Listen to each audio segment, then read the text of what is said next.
The topic for today is how multifamily buyers, multifamily sponsors, how do we get paid, right? And this is something huge because unequivocally, I talk to people and they're like, hey, I want to be able to quit my job. I want to be able to have financial freedom. I want financial independence. And if you aren't familiar with the apartment world, apartment syndications and how it go, you'll have a warped version of how that happens for you. A lot of people they will state to me, and I had the same goal when I got started. I was like, hey, I want 10 grand a month. I got 10 grand a month, that's all I really need. So they think about apartment investing, and it's like, if I can get 10 grand a month, well, I need to buy an apartment complex that's going to kick off $10,000 a month after I pay all the expenses and the mortgage, and that's my true cash flow. And now that I do that, right, well, now I've got my 10 grand a month. And in reality, right, oftentimes multifamily syndicators, the way that you find your financial freedom or your financial independence is not only based off cash flow. It's a mixture, right? It's a mixture of cash flow. It's a mixture of fees, and it's a mixture of equity ownership in the deal. So all those things sort of combine together. And today, what the goal is that you're able to understand these fees well enough that you can now predict out a plan of action for you, so that when you go out and say, all right, now I want to hit my financial freedom number, right, or retire, stop my job, get whatever your monthly revenue amount is, you now have a clearer picture of how to do that, right? And Eduardo, how can I make sense of the deal by raising capital? That's a good question, but it's not for the topic today, right? So that'll throw us on a tangent too long. Ask the questions, but today is one. It needs to be specific about fees, right? Apartment syndication fees and how that happens. And if you are want to talk about, right, there's certain fees that come with raising capital. Oh, but it really just boils down into everything that we'll discuss today. And you, as a person who raised capital, has a percentage of that deal. So we can sort of fit it in through that, Eduardo, if that makes sense. If not, we'll go ahead and dive right into this after a brief intro. If y'all don't know me, my name is Jason Stubblefield. I've been investing in apartments since 2015. We've grown the portfolio to, at one point, it was over 1,000 units, and we started to sell some stuff off, but still very active in the apartment investing business. And this is sort of what I do, right? So started this group really just to share. I think there's a lot of information out, but I wanted to be able to take that information and really streamline it into something that is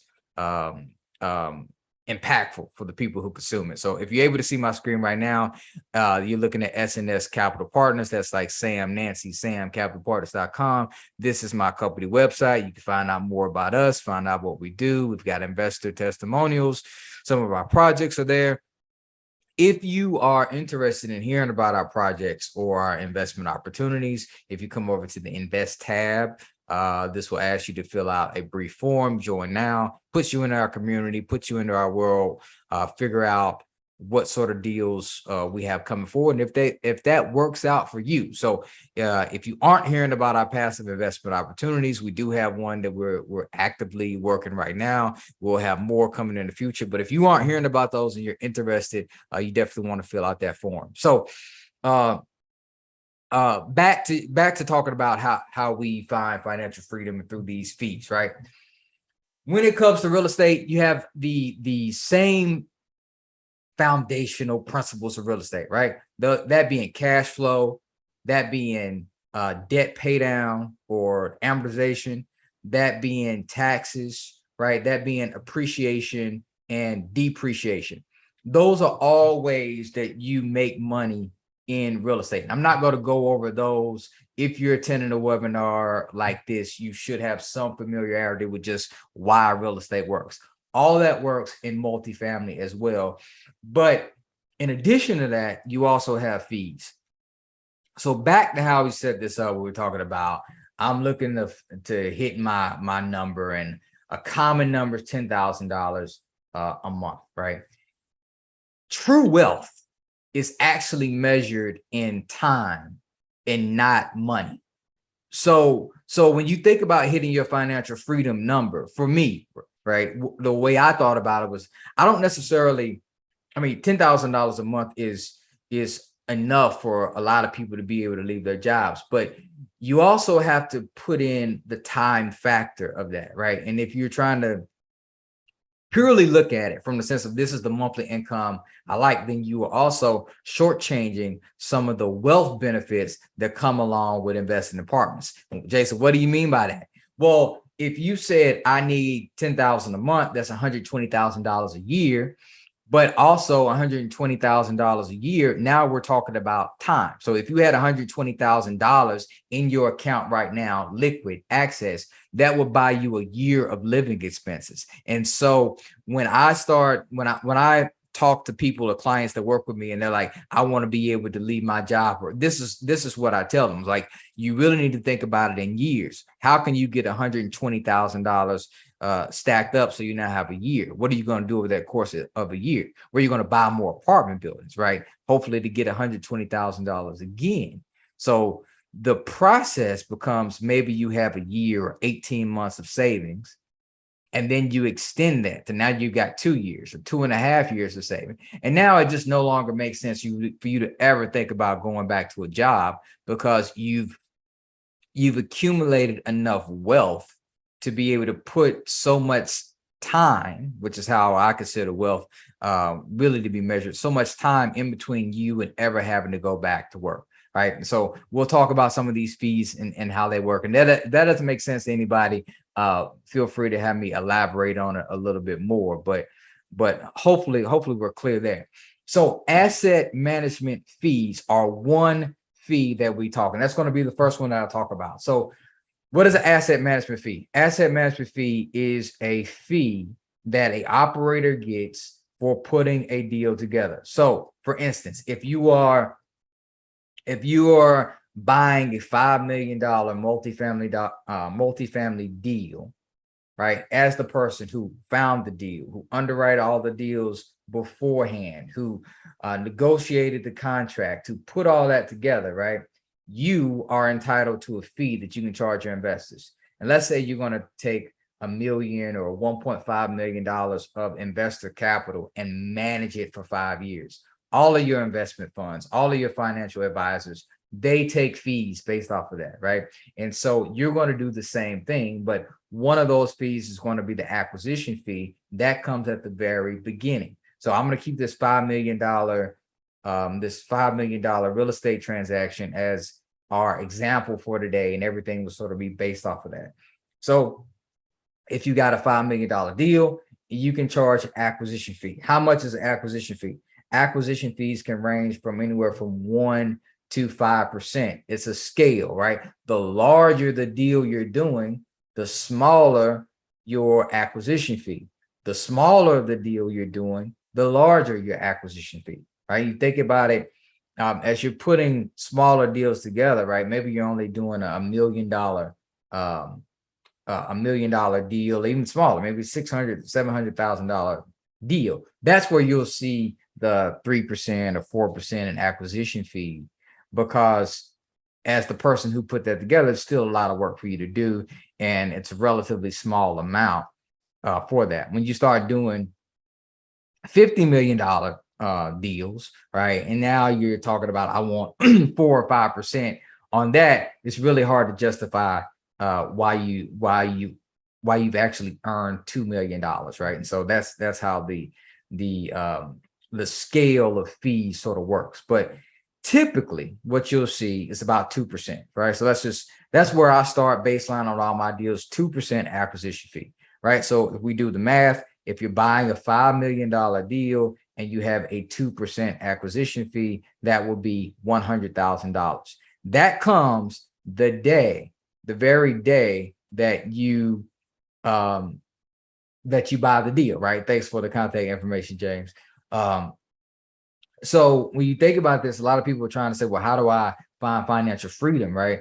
If you do one $5 million deal, you put it together, that could be $100,000 check, right? And so you see how one deal could give you a year's worth of salary. That's not talking about any of the other fees that we'll go into. But if we're clear on the asset management, or sorry, not the asset management, the acquisition fee and how that comes in, now you're able to sort of plan. And honestly, you can plan out your whole financial freedom model with nothing else other than the acquisition fee. Say, I'm going to do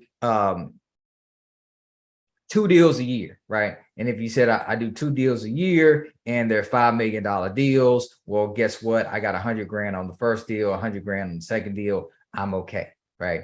And so as you start to think about this, you can really map out how you can achieve financial freedom. This is not talking about equity. This is not talking about cash flow. This is just off the fee from when you buy the deal, right? And that's why I love apartments, because there's so many ways to win. When I go to Vegas, right, I'm not a big gambler or anything, but if I do go to Vegas, I love roulette. I like roulette because there's so many ways to win. And when you look at apartments, there's so many ways for you to win, so many different variables that you can push to make your deal work out, and also for you to earn revenue as a person who understands this business, right? So that is the acquisition fee, right? Usually going to be 1 to 5% of the overall purchase price of the deal. Okay. Then we go into asset management fee. So what is an asset management fee? Asset management fee is the ongoing monthly fee that you charge for managing the deal. And so when you buy these, you're going to employ a property management company, right? And that property management company, they're going to collect rents. You're not going to do that. They're going to send out owner takeover letters, and they're going to deal with the day-to-day activities of the deal. But what you're going to do is you're going to manage that property manager, right? And you do this in the form of weekly meetings or bi-weekly meetings or monthly meetings, or if things are going bad, you may talk to the property manager every single day. But what you're doing is making sure that that property manager implements your business plan. So if you said, hey, we only need 5 vacant units right now, and you're sitting at 8 vacant units, then your job as the multifamily syndicator is to figure out how you can get those vacancies filled. And that's what you do as an asset manager. You're also making sure that the capital expenditures, renovation costs, for those who may not be familiar with the lingo, but you're making sure that all your numbers are in line, right? Did we go over budget this month, or were we under budget, right? Figuring those things out. That's what you do as an asset manager. For that, you're going to charge a fee. That fee is about 2%, right? So 2% of what? It's 2% of the monthly recurring revenue. So in our example, let's say that property, you bought a $5 million property, and it kicks off $50,000 in monthly revenue from all your tenants, right? So out of that $50,000, you're going to say from the top line, there is a 2% asset management fee. All right. So from the 2% asset management fee, then we'll go to that's roughly $1,000, $1,000 per month in revenue, right? From just managing this one asset. And I think I'll bring out my handy dandy whiteboard here so I can make this a little more plain, right? So let's see if I can get it going real quick. Boom. Am I there? All right. So let's check it out. Let's try to start this. I need my pencil. Okay. So let's just go over it. So we bought the deal, and we bought a $5 million deal. 1, 2, 3. 1. Come on. Get this back. Okay. 1, 2, 3. Right. So we said we're going to have a 2%, and we'll call this our acquisition fee.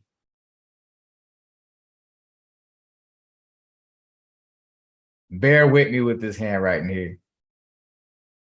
Yeah, this pen is annoying me. Okay. That didn't go well. Just follow me. Okay. So that's at 2% for a total of $100,000. Right. So that's the money we got when we closed the deal. Okay. Then we said that deal kicked off 50,000 in monthly revenue. Okay. I'm holding this pen all funny so that it doesn't screw up on me like that. That didn't help, but okay. So we got 50,000 and we also had 2% here. Oh, that's terrible. Let's get rid of this. Okay. So we got 2% here, and that boils down to $1,000 in monthly fees. Okay. So that would be, $12,000 a year off of that. And we'll maybe do a summary of this. So other fees that you can get, if we're all good on that, everybody's fine on the asset management fee, what that is, and what's calculated off of. We'll go to other fees that you'll charge. So there is also what you call a capital transaction fee. Okay. And what is a capital transaction fee? It's a fee that you charge a deal for various capital events. So let's say we went through a refinance and you returned 50% of the investor capital back, right? If you did something like that, then what you would charge is a capital transaction fee. And so that will be based off of the total cost. Usually it will come in during a refinance, right? It's what you call a capital transaction fee. So let's just say we had this deal at 5 million and we were able to get it evaluated at $6 million later on down the line, right? So if this was a $6 million deal or $7 million deal in the future, right? Now we're going to have a capital transaction fee based off of that. And usually that will be roughly 1%. Okay. And all these deals are negotiable. So just bear that in mind. So let's say we operate this deal, we've added value to it. We go to an appraiser and a bank, and they say, oh, this property is now worth $6 million. And you then take that $6 million and you get a 1% capital transaction fee, right?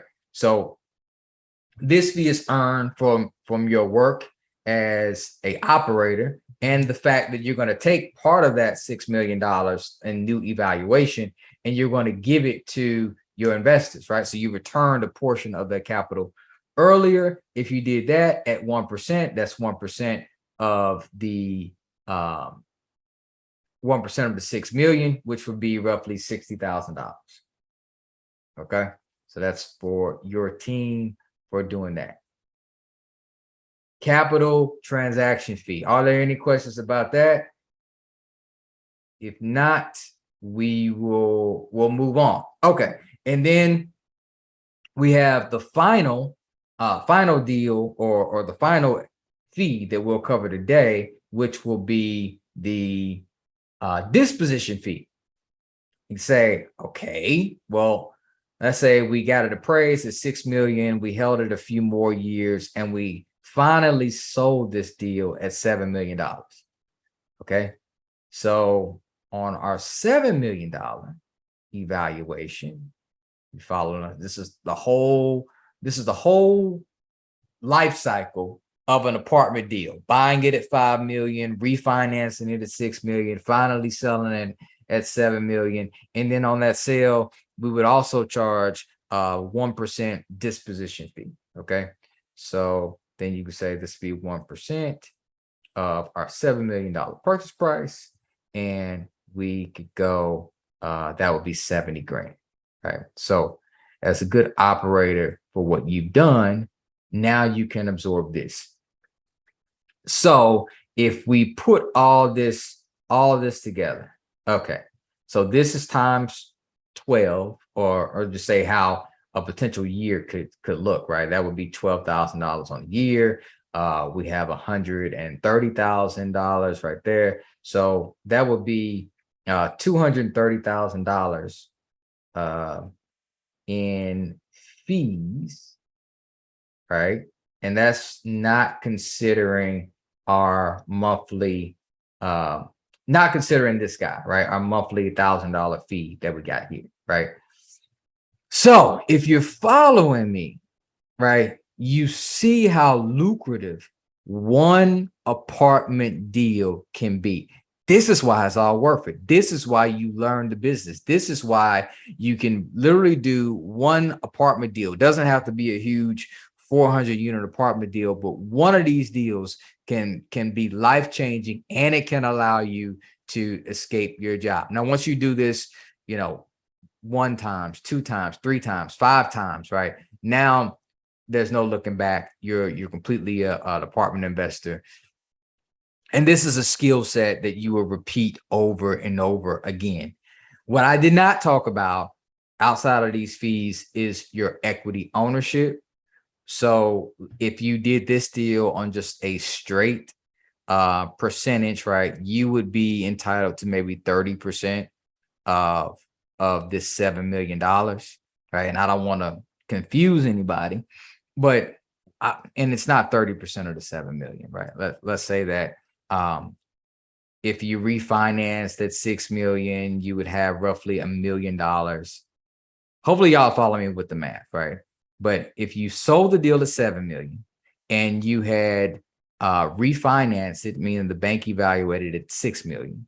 So now there's that delta here, right? And so there's, once you sold the deal, there was $1 million in equity. Okay. And this is how you doubled your investors' money, right? Because you gave them a percentage of this. And then you would now take this on a 70-30 split, right? And so you obviously going to be the shorter end of the stick, right? You're only going to take 30% of this deal, but that's an additional 300 grand of the equity for you.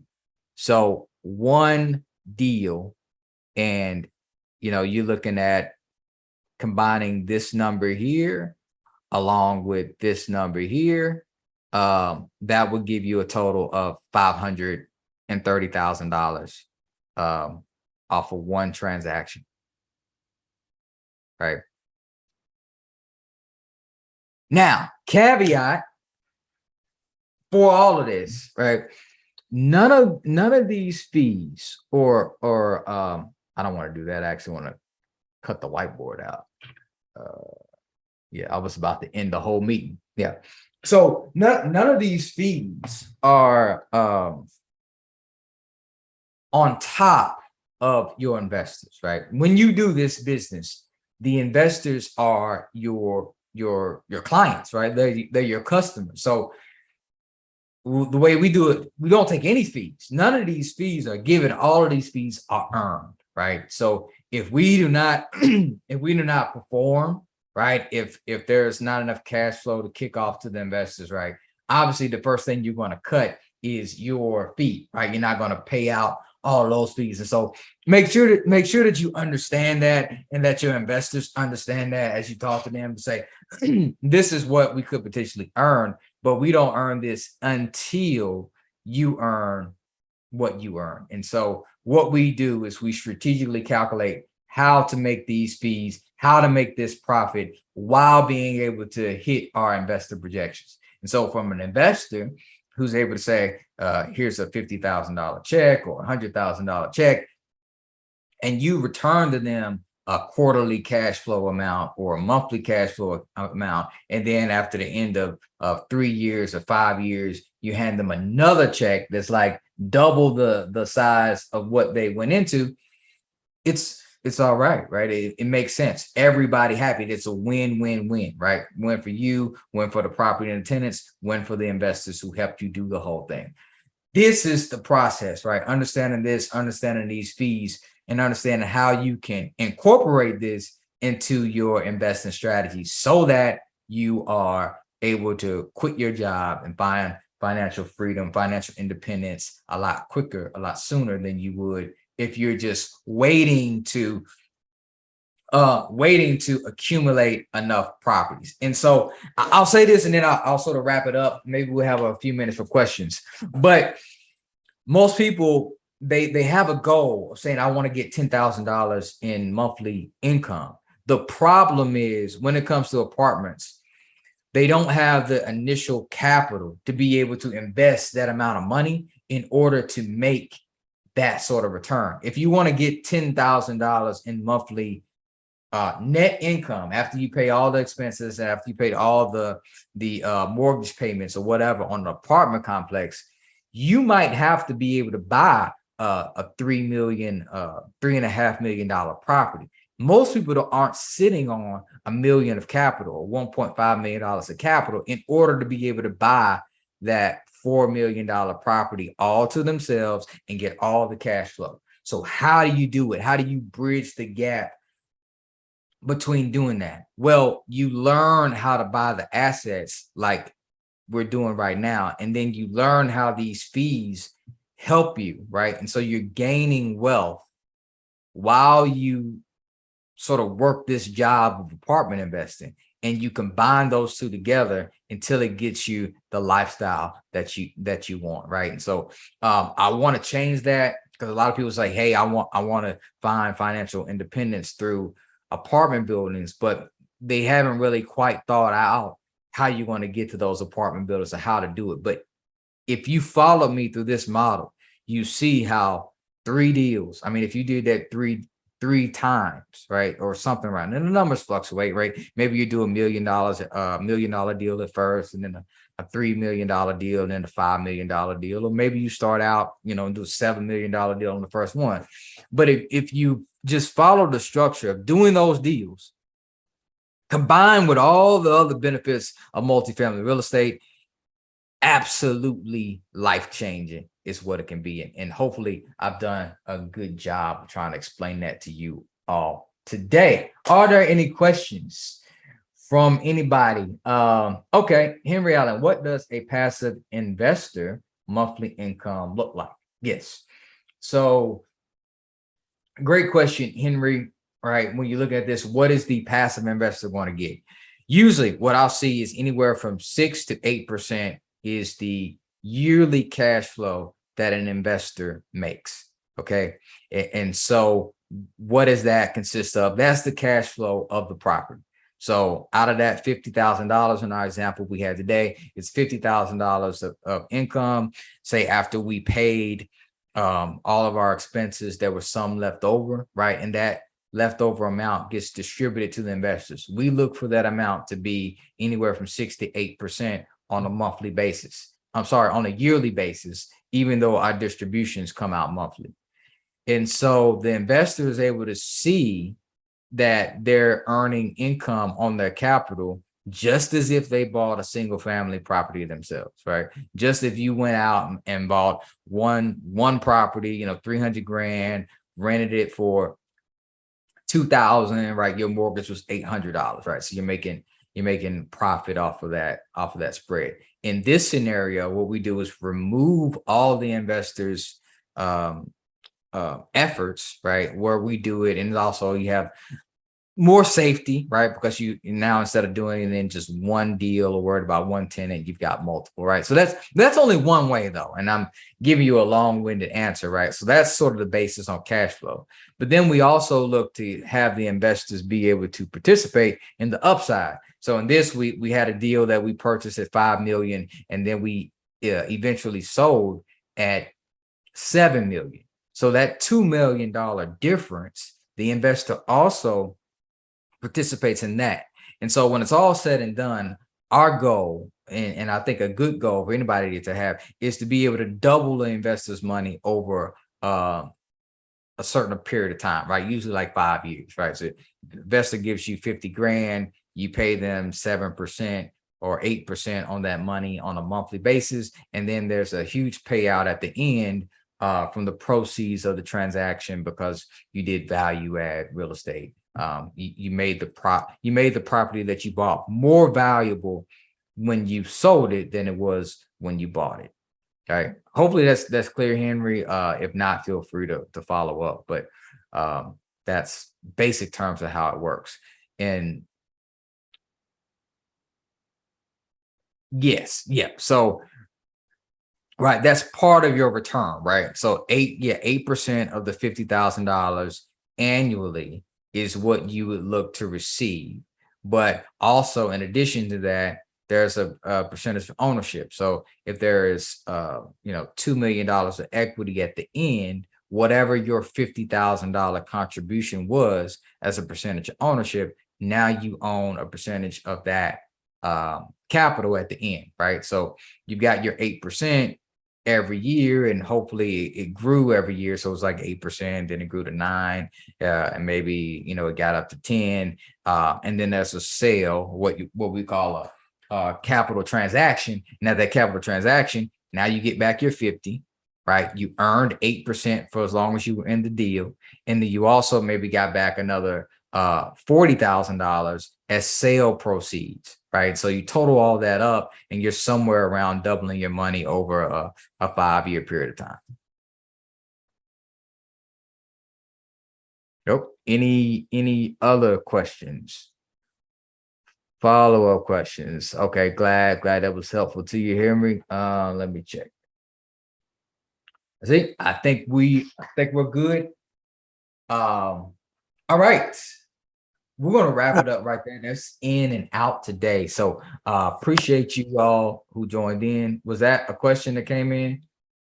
Yeah, I Okay. wanted to, this is Ash. Thank you, Jason. I wanted to see if you could repeat, the last, the investment. I kind of got distracted. I was actually doing something else, and I'm so sorry. If you could just repeat that, maybe others will benefit as well. All right. And what part is it that you'd like me to clear up? On the returns on the investment as an investor in multifamily situations.